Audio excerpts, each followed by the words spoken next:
एक समय की बात है। नदी किनारे ललनपुर नाम का एक बहुत ही खूबसूरत गांव था।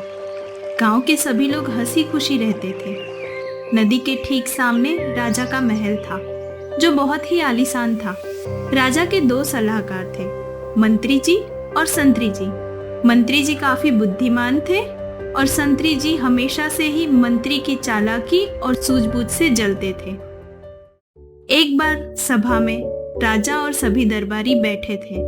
बहुत दिन हो गए, कुछ रोमांचक नहीं किया गया। क्यों ना हम एक प्रतियोगिता का आयोजन करें? हाँ जरूर जरूर महाराज। क्यों ना हम नींबू चम्मच और बोरा कूद प्रतियोगिता का आयोजन करें? नहीं, प्रतियोगिता ऐसी होनी चाहिए कि जो कोई आसानी से पूरी ना कर सके। आप ही बताइए महाराज, अगर आपके ख्याल में कुछ हो तो। जो कोई भी महल के सामने वाली नदी के ठंडे पानी में इस भयानक ठंडी की रात में एक रात खड़ा रहेगा, उसको ढेर सारा इनाम दिया जाएगा। लेकिन महाराज, यह तो बहुत कठिन काम है। वैसे भी ठंडी का मौसम चल रहा है और ऐसे समय में नदी में रात बिताना बहुत ही मुश्किल काम है। भला कौन अपनी जान जोखिम में डालेगा? पर महाराज, अगर प्रतियोगिता मुश्किल ना हो तो उसका मजा कैसा? सही कहा ना महाराज? जी बिल्कुल। नगर में ढिंढोरा पिटवा दो कि हमने इस तरह की प्रतियोगिता का आयोजन किया है।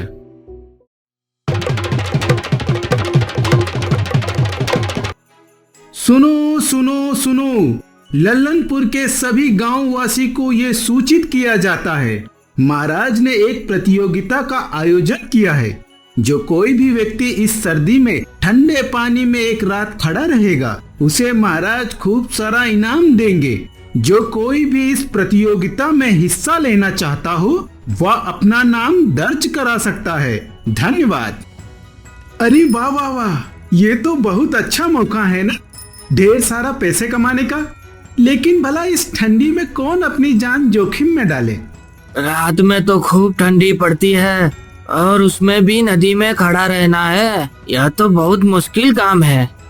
हाँ भैया, वो तो है, लेकिन ढेर सारा इनाम भी तो है। आखिर तुम तो जानते ही हो, बिना जोखिम उठाए ढेर सारा धन तो कमाया नहीं जा सकता ना। हाँ भैया, बिल्कुल आपने सही कहा। अच्छा ऐसी बात है, तो तुम जाने वाले हो क्या? लिखवा दिया अपना नाम?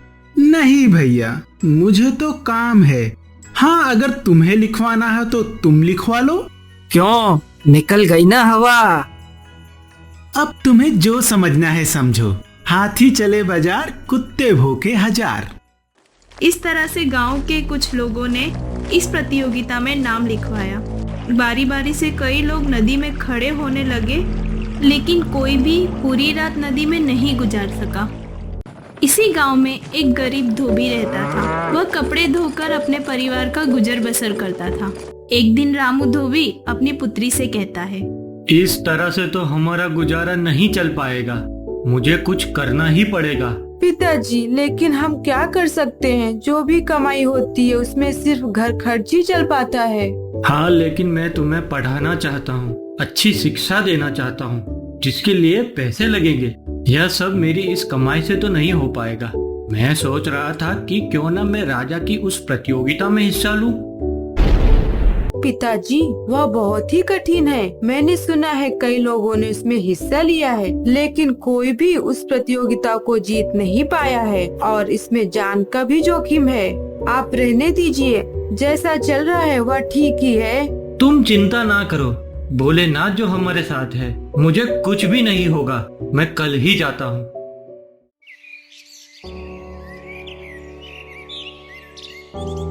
देखो रामू, यह आसान नहीं है। तुम तो जानते ही हो ना, कई लोग कोशिश कर चुके हैं पर कोई कामयाब नहीं हुआ। और हाँ, इसमें जान का भी जोखिम है। हाँ, मैं जानता हूँ और मैं इसके लिए पूरी तरह से तैयार भी हूँ। दूसरे दिन रामू पूरी रात नदी के ठंडे पानी में ठिठुरता हुआ खड़ा रहता है और प्रतियोगिता जीत जाता है। दूसरे दिन राज दरबार में, बधाई हो रामू, तुमने वो कर दिखाया जो अब तक किसी ने नहीं किया। तुम्हें ढेर सारे पुरस्कार दिए जाएंगे।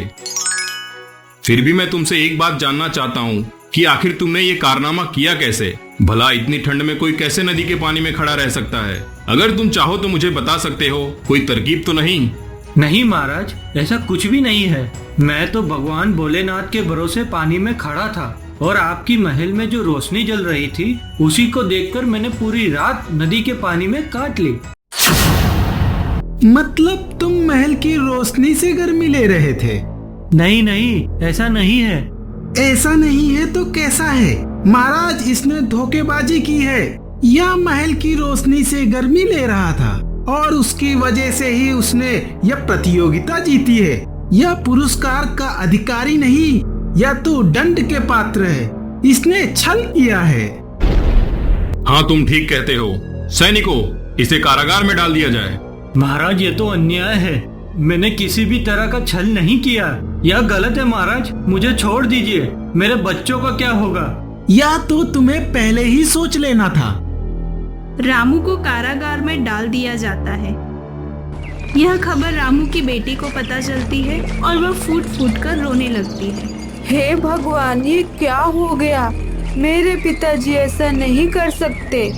जरूर महाराज से कोई गलती हुई है। बिटिया, तुम मंत्री जी से जाकर मिलो, वह तुम्हारी मदद जरूर करेंगे।